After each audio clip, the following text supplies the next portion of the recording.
Je viens de rencontrer un frère, le frère Jacques, et du coup, comme il vient de la Nouvelle-Calédonie et que l'évangile aussi se propage là-bas, je voulais juste un peu qu'il nous témoigne de ce qui se passe en Nouvelle-Calédonie. Alors, Jacques, j'aimerais te poser la question.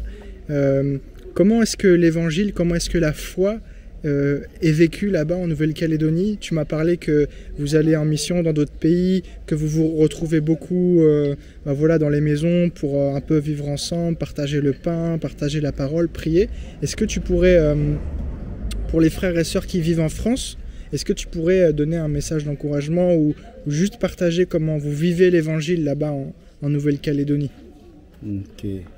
Bonjour déjà. Et voilà, comme vous savez, je suis Jacques de la Nouvelle-Calédonie. Je suis dans une église missionnaire agapée. Dont le pasteur il est là.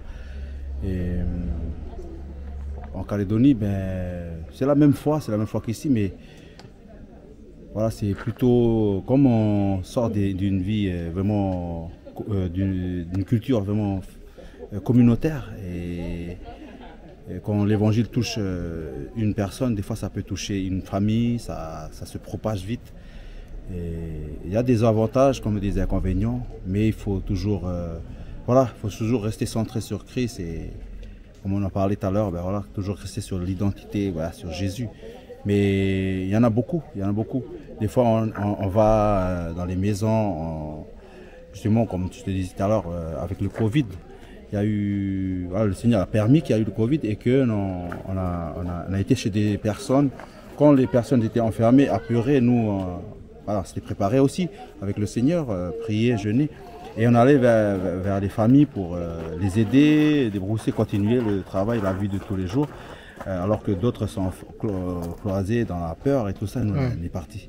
Et on a évangélisé, on a prié pour des gens ont accepté le Seigneur, on a même fait des évangélisations. On a même peut-être dépassé le quota de personnes autorisées à cette époque. Pas pour contrer la loi, mais c'est surtout parce que il y avait des gens qui avaient besoin de Jésus. On a compris que Jésus, il voulait aller aussi, comme sa parole qui dit, allez faire des nations, allez, il faut aller voir ceux qui ont besoin du salut. C'est un peu comme ça que... Et on vit en Calédonie, moi je n'ai pas de chez moi. Et je ne travaille pas et il y a des frères et sœurs qui m'hébergent et je suis très content. Et des fois c'est vrai qu'on a cette pensée de il faut travailler, il faut faire ça. Mais quand le Seigneur nous appelle pour la mission, voilà, on cherche vraiment la pensée de Dieu. On cherche vraiment, et dans l'église, il y a surtout il y a des responsables qui nous encouragent à grandir spirituellement d'abord et à être avec nous.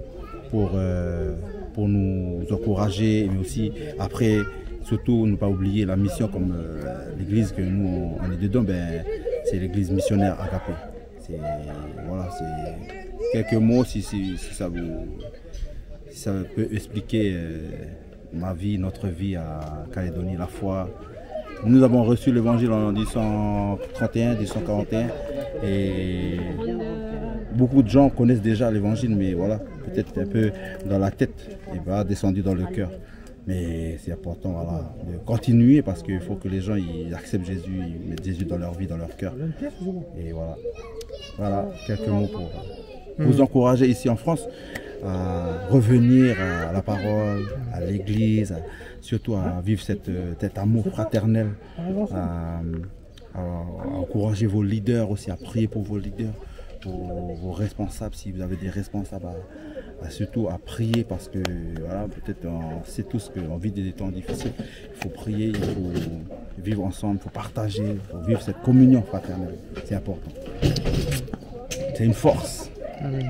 Avec le Saint-Esprit surtout. Amen. Amen. Merci.